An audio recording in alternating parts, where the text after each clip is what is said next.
Bismillahirrahmanirrahim. Bermula ketahui olehmu bahwa yang dikatakan sifat itu apa, Tuhan itu apa, zat itu apa, hamba itu apa, Muhammad itu apa, manusia itu apa.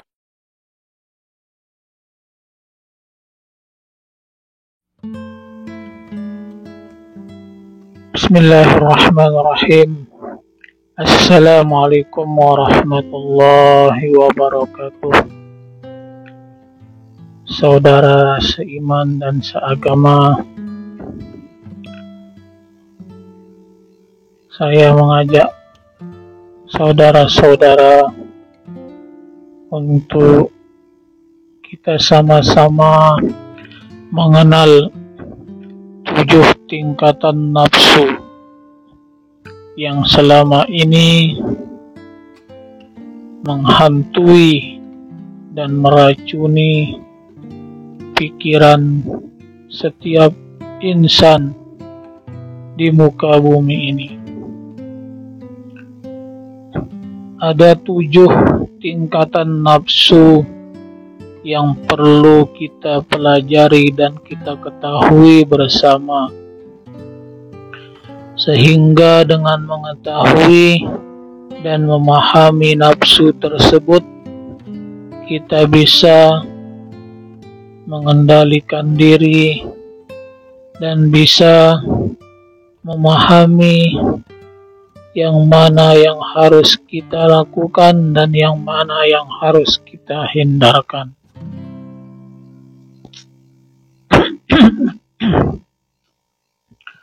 Nafsu sering diartikan sebagai dorongan atau hasrat pada diri seseorang yang menimbulkan keinginan atau kecondongan hati untuk memuaskan kebutuhan hidup manusia itu sendiri.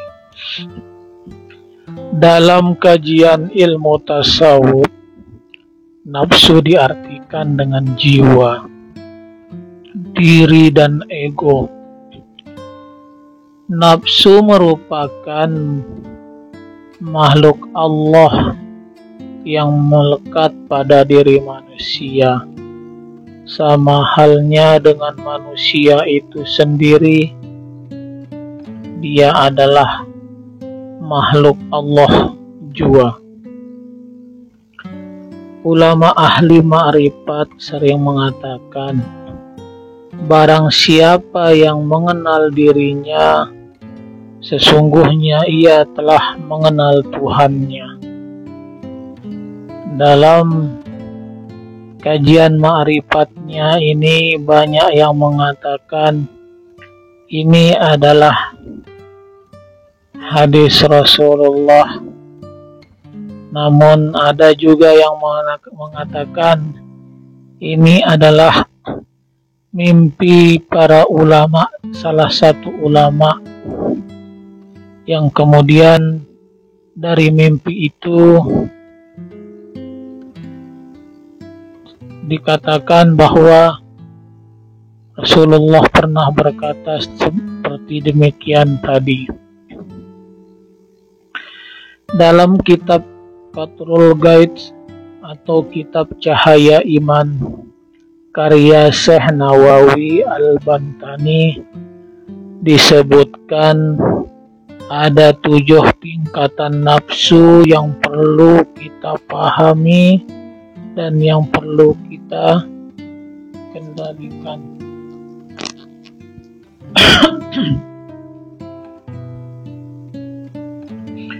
Dari ke-7 tingkatan nafsu ini, ada 2 jenis nafsu yang sering sekali diperturutkan manusia, yang sering sekali tidak bisa dihindari oleh manusia, yang sering sekali menjadi tantangan berat bagi manusia, sehingga memicu kejahatan dan menyebabkan jadi dosa-dosa.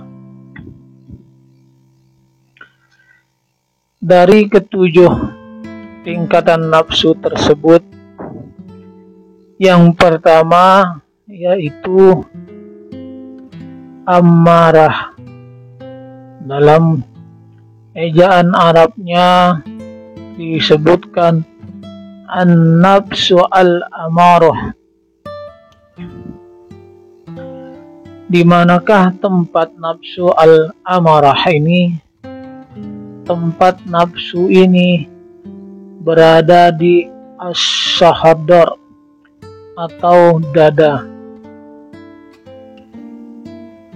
Nafsu yang tersebutkan tadi, pasukannya atau para kawan-kawannya adalah yang pertama yaitu bakil atau kikir, hirsu atau cinta dunia, hasad, kebodohan, takabur, syahwat, gosip, atau menggunakan milik orang lain tanpa izin. Al-amarah ini yang pertama yaitu bakil, kikir. Sifat kikir itu yaitu pelit atau kikir kepada diri sendiri, kikir kepada orang lain, tidak mau berbagi kepada orang lain, tidak mau memikirkan orang lain. Semua kemudian cinta dunia, seakan-akan hidupnya itu tiada matinya, sehingga kecintaannya terhadap dunia tidak bisa dikendalikan. Banyak kita dari manusia yang demikian tersebut tidak bisa mengendalikan nafsu, sehingga kita dilarang untuk mencintai dunia secara berlebihan.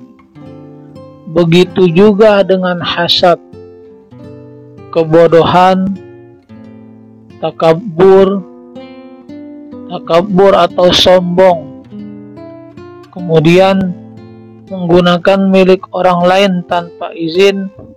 Ini adalah suatu penyakit yang setiap manusia memilikinya, namun jika tidak bisa dikendalikan, maka an-nafsu al-amarah ini akan bisa mencelakakan bagi manusia itu sendiri. Semua yang tadi yang sudah disebutkan itu letaknya ada pada dada. Kemudian nafsu yang kedua yaitu an-nafsul al-lawwamah atau nafsu lawwamah. Nafsu lawwamah ini terletak di dalam al-qalbu atau hati. Di antara kawanan-kawanan dari an-nafsu al-lawwamah ini yaitu letaknya ada pada hati atau buah dada sebelah kiri. Perkiraannya 2 bentang jari tangan. Kawanan-kawanannya adalah mencela, selalu menganggap diri paling baik daripada orang lain, mencela orang lain. Itu termasuk nafsu lawwamah. Kemudian berprasangka buruk baik kepada diri sendiri, baik kepada berprasangka terhadap Tuhan, baik berprasangka terhadap sesuatu, baik berprasangka buruk terhadap orang lain, itu juga termasuk lawwamah. kemudian memaksakan kehendak yang tidak seharusnya terjadi dipaksakan, kemudian menggibah. Menggibah itu walaupun sesuatu yang benar, kita bercerita, kita mengomongkan orang lain, mengomongkan kejelekan orang lain, itu sesuatu yang disebut dengan ghibah. Jika kejelekan orang lain itu kita ungkapkan, kita ceritakan, walaupun itu benar, itu namanya ghibah. Namun kita menceritakan kejelekan orang lain, namun itu tidak benar, itu namanya fitnah. Kemudian riya. Riya itu juga termasuk nafsu al-lawwamah. Kemudian sewenang-wenang, berbohong atau lalai. Ketika kita berbicara tidak benar atau sering berbohong, sesungguhnya yang mengetahui kita berbohong itu adalah diri kita sendiri dengan Allah Subhanahu wa Ta'ala. Itu sekawanan dari nafsu al-lawwamah. Yang ketiga, an-nafsu mulhimah. An-nafsu mulhimah tempatnya di dalam ruh. Adapun ruh letaknya di bawah buah dada sebelah kanan, perkiraan 2 bentang jari tangan. Di antara golongan-golongan mulhimah atau kawanan dari mulhimah ini, di antaranya adalah dermawan.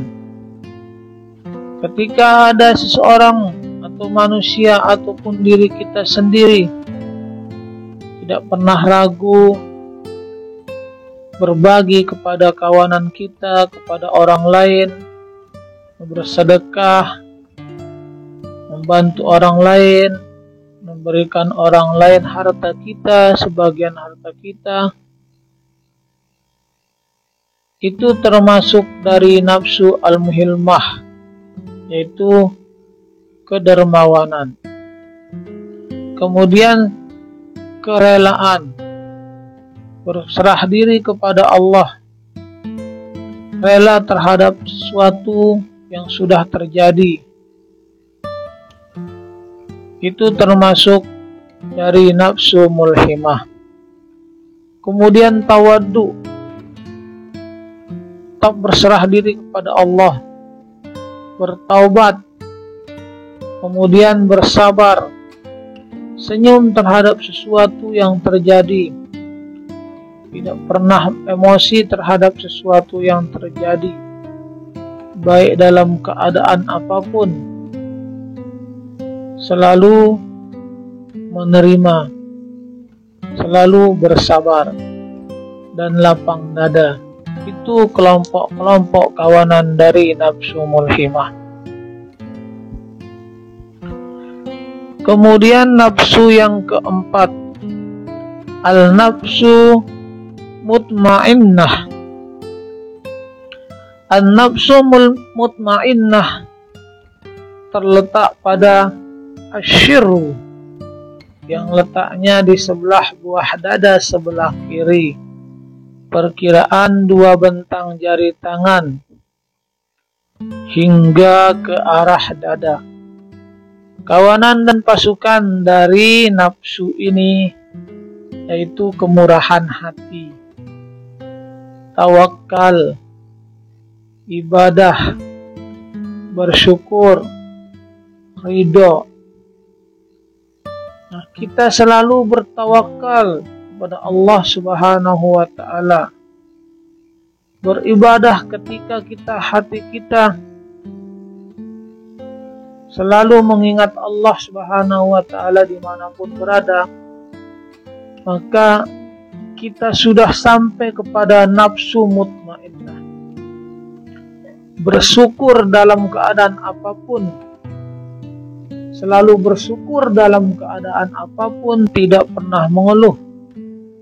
Kemudian ridho terhadap sesuatu yang terjadi, maka kita sudah berada di nafsu al-mutmainnah.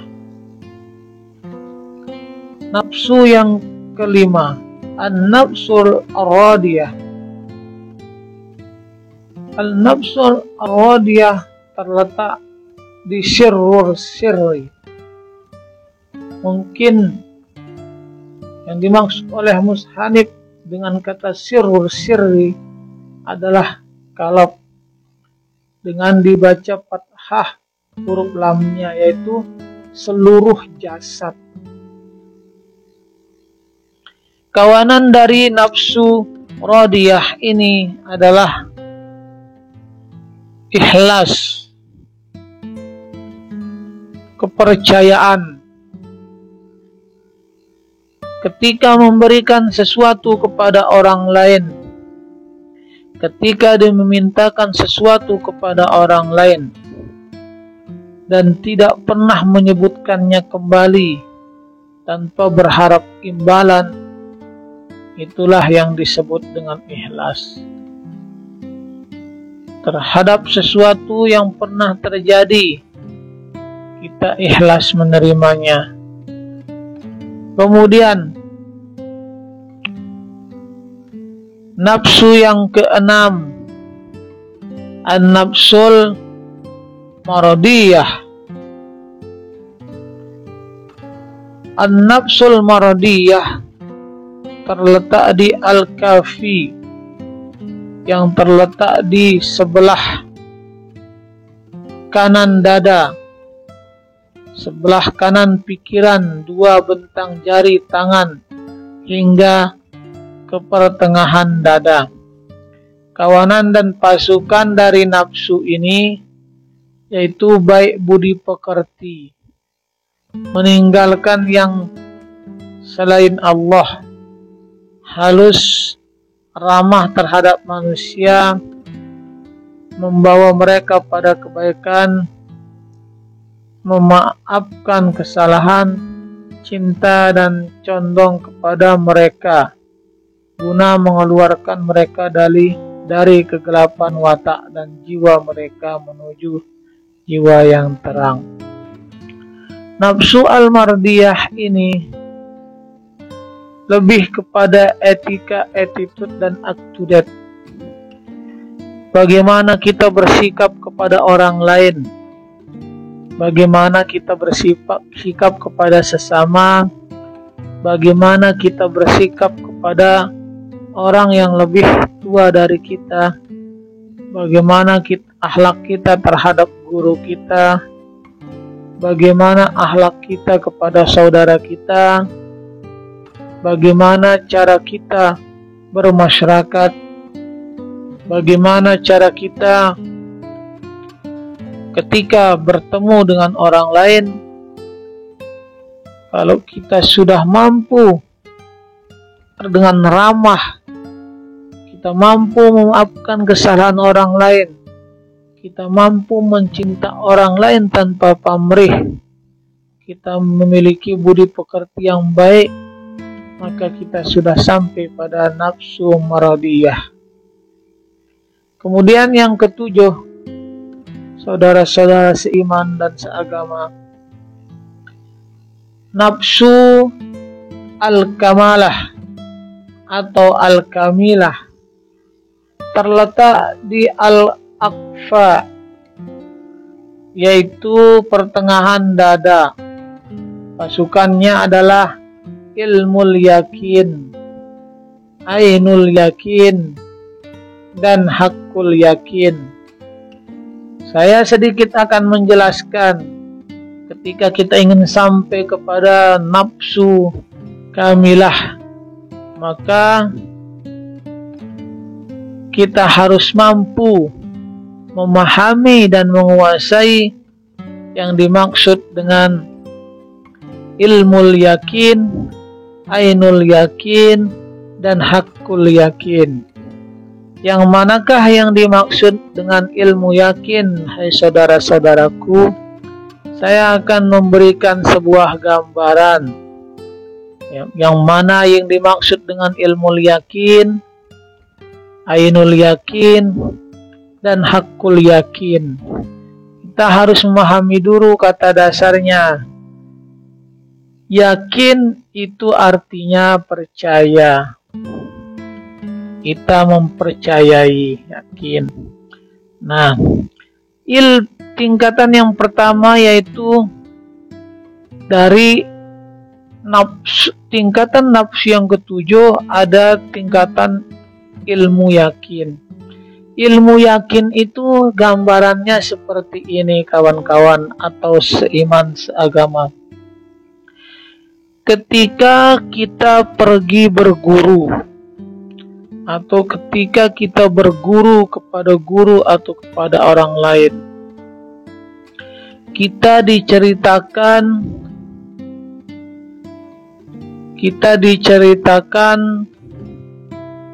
tentang bagaimana rasanya kita pergi ke gunung. Guru kita bercerita, "Hai anak muridku, hai anakku, hai siswaku, hai santriku, ketika nanti kamu pergi ke gunung, di gunung itu hawanya itu sangat dingin. Kita kalau di gunung itu harus menggunakan selimut dan jaket yang tebal untuk menghindari hawa yang dingin. Dan di gunung itu kita akan menemukan banyak keanehan." Nah, ketika guru kita bercerita seperti itu dan kita yang mendengarkan percaya terhadap cerita itu bahwa di gunung itu hawanya dingin, maka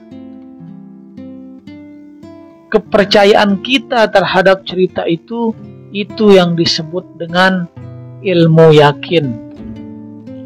Kemudian tingkatan yang kedua dari nafsu kamilah yaitu ainul yakin. Nah, ketika kita percaya terhadap cerita yang tadi, yang pertama adalah kita tidak tahu apakah guru kita itu pernah ke gunung atau tidak. Tetapi walaupun kita tidak tahu guru kita udah pergi ke gunung atau tidak, tetap kita percaya, itu namanya ilmu yakin. Kemudian yang kedua ainul yakin.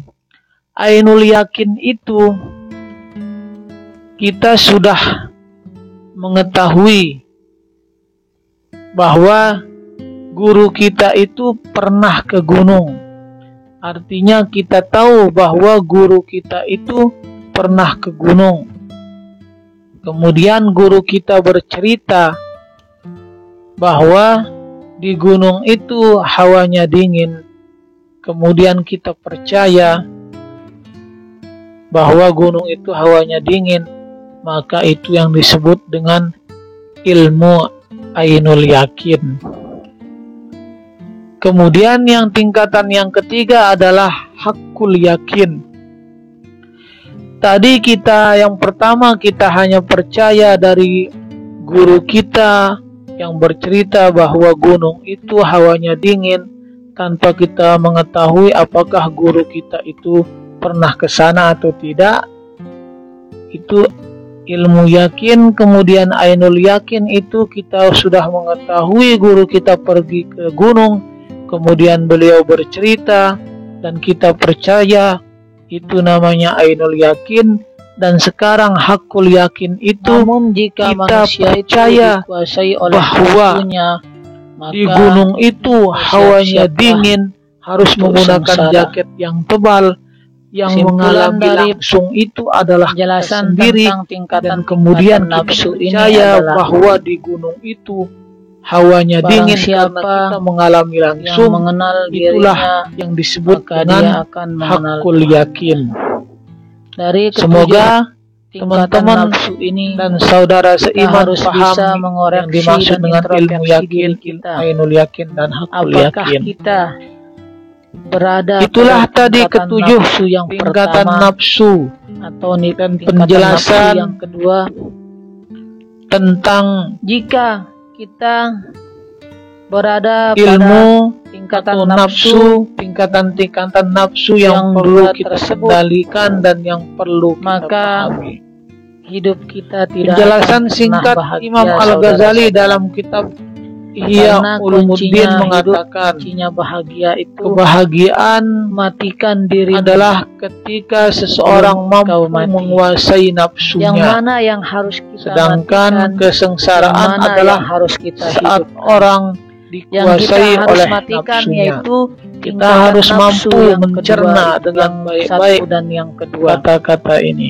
yaitu nafsu amarah. Kebahagiaan Di dalamnya seseorang ada atau kebodohan, keselamatan seseorang ada itu kikir, tergantung ada cinta bagaimana dunia, seseorang ada takabur, ada menghadapi hak orang lain nafsunya. tanpa izin. Ketika Kemudian dia nafsu yang mampu harus kita menguasai matikan adalah nafsunya, maka iri kebahagiaan hati, akan singgah mencela, pada dirinya. berprasangka Namun buruk, jika memaksa, manusia itu gibah, fitnah, ria, sewenang-wenang, dikuasai oleh berbohong dan lalai. Nah, jika kita mampu mematikan dua nafsu tersebut, maka kelima nafsu yang lainnya itu akan bisa terbangun atau akan hidup. Itulah kunci bahagia, saudara-saudaraku. Demikian penjelasan dari tingkatan nafsu ini. Semoga kita bisa menjalankan apa yang menjadi kewajiban seharusnya kita, dan semoga kita bisa menjalankan apa yang sudah dijelaskan dari materi ini. Demikian, wassalamualaikum warahmatullahi wabarakatuh.